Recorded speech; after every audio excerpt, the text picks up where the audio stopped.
시작하기 전 구독과 좋아요 부탁드릴게요.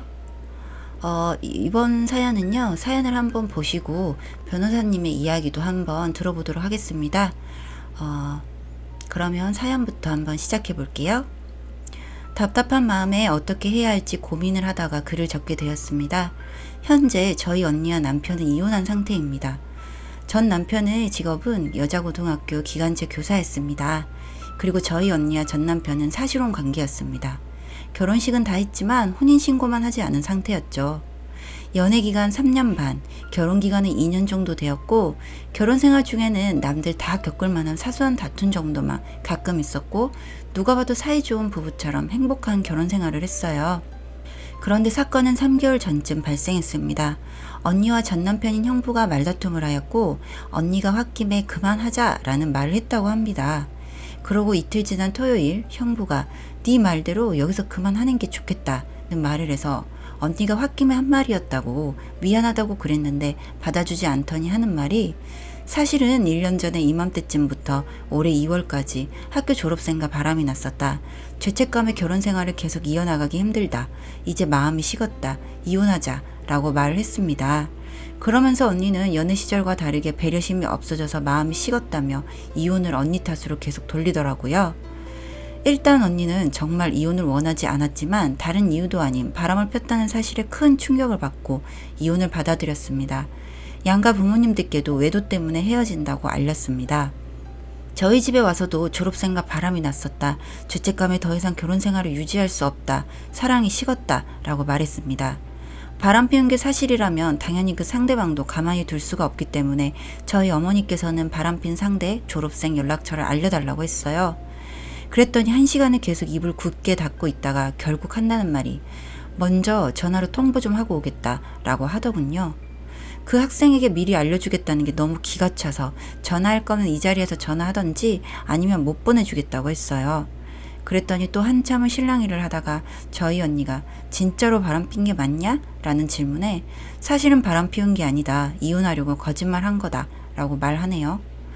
여기서 저희 언니가 한 말에 생각이 전환이 된 거겠죠. 그날 없던 일이라고 하면 아무런 정보도 말해주지 않아도 된다고 말이죠.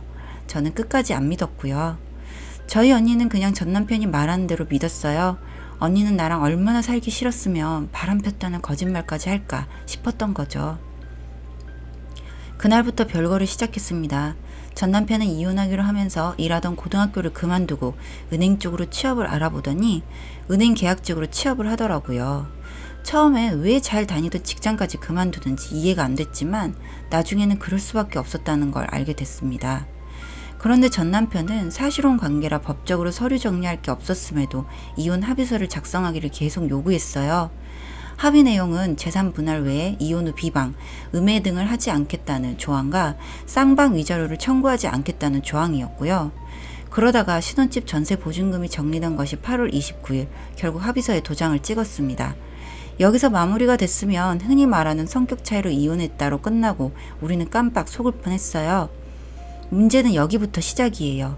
원래부터 전 남편 카드 결제, 문자가 언니한테 메시지로 왔는데 알림 해지를 하지 않았더라고요. 종종 퇴근 시간 후 2인분의 양의 식사와 커피가 결제되는 게 아무래도 좀 수상하다 싶었어요. 결정적으로 9월 4일에 항공권 60만 원이 결제가 되었어요.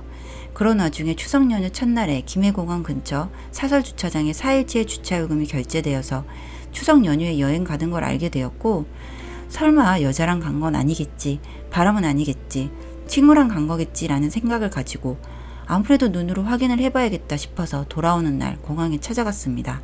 이미 다 끝난 마당에 왜 그렇게까지 하냐고 생각할 수 있지만 언니는 아직 전 남편에게 미련을 못 버리고 스스로를 탓하면서 매일 후회하고 있었기 때문에 직접 확인을 해야 찜찜한 기분이 해소될 것 같아서 제가 찾아가자고 했어요.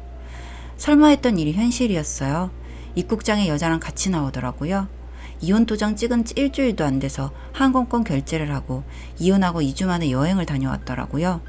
눈에 보일 것도 없던 언니는 바로 달려가 얘 누구냐? 라고 물어보니 새로 만나는 여자다 라고 뻔뻔하게 말했어요. 그런데 거짓말한 게 참 어이없을 정도로 인스타에서 전 남편 사진에 댓글을 종종 달았던 학생이었던 거죠. 이름 땡땡땡 아니니? 라고 말하니 개인정보라서 말 못해주겠다고 그러더라고요. 캐리어에 이름 붙은 거 보니 졸업생 이름 맞았고요. 참고로 결혼 생활 중에도 언니가 너무 학생들과 친하게 지내는 게 아니냐, 선은 지켜라, 그런 식으로 몇 번 말했고요. 댓글을 종종 달아서 언니도 몇 번 들어가 보고 해서 이름까지 외울 정도였던 졸업생이었어요. 그것도 2019년도 2월에 갓 졸업한 20살 난 여자예요.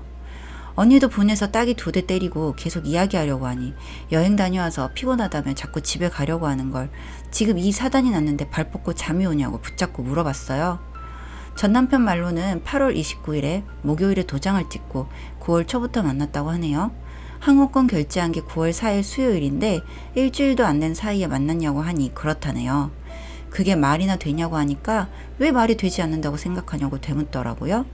그래서 제가 8월에는 한 번도 만남을 가지지 않았냐라고 물어보니 만난 적은 한 번도 없다네요.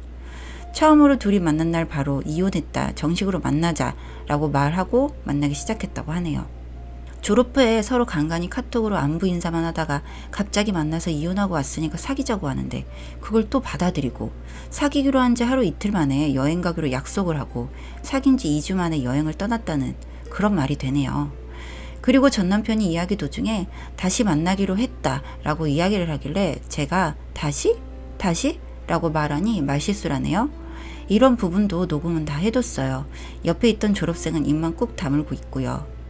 언니가 어떻게 나한테 이럴 수가 있냐고, 어떻게 이렇게 뒤통수를 치냐고 하니까 이혼하고 너무 힘들고 외로워서 그 학생을 만났답니다.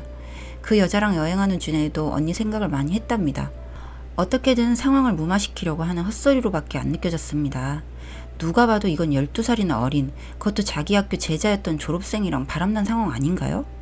지금 생각해보면 이혼 직전 말다툼 중에 평소에는 한 번도 쓰지 않았던 여보라는 호칭으로 언니를 2번이나 불렀다는데 의심이 안 될 수가 없지 않나요? 졸업생 나이가 지금 20살인데 학교 다닐 때부터 여학생들을 보고 무슨 생각을 하면서 선생 노릇을 했는지 생각만 해도 치가 떨리네요. 전 남편이 학교에서 취업반 이런 거에 있었는데 그 졸업생도 알아보니 지금 은행 다니고 있더라고요. 전 남편이랑은 다른 은행입니다.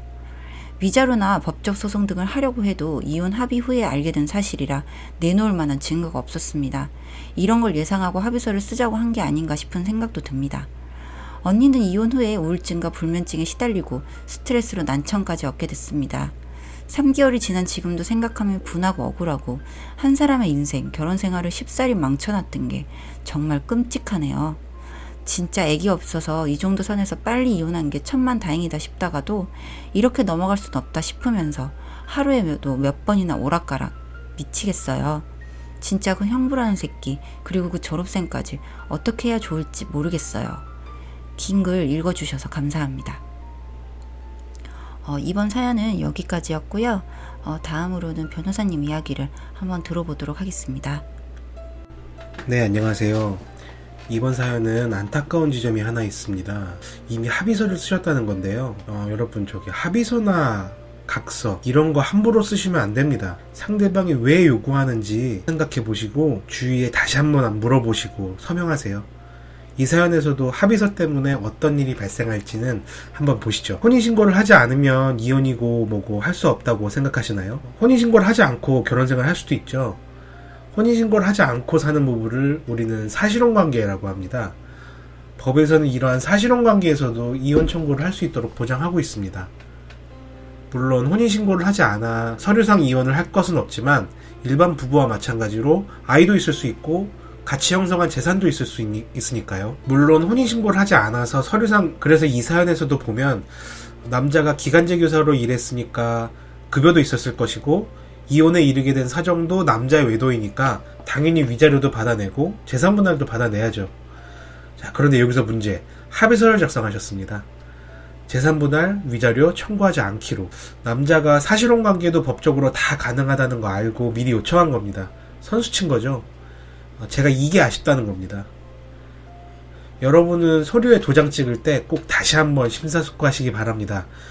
이 사람이 나한테 이거를 왜 요청하는지, 그리고 내가 이거를 썼을 때 내가 나중에 어떠한 일이 발생할 수 있는지, 그리고 그 서류에는 정확하게 어떤 내용이 써 있는지. 나중에 가서 나 그런 거 써 있는지 모르고 도장 찍었어요. 아니면 누가 시켜서 도장 찍었어요. 아니면 이런 거 써 있는지 몰랐어요. 법정에서 쉽게 안 통합니다. 다시 한번 이런 서류의 중요성 생각을 해보시고, 또 하나 사실혼 관계도 이혼 청구 가능하고, 그리고 위자료나 재산분할 양육권도 청구 가능하다는 거, 양육권, 양육비 청구 가능하다는 거 말씀드리고요. 예, 오늘은 여기까지 말씀드리도록 하겠습니다. 감사합니다. 여기까지 사연을 참고로 변호사님의 이야기를 한번 들어보았습니다.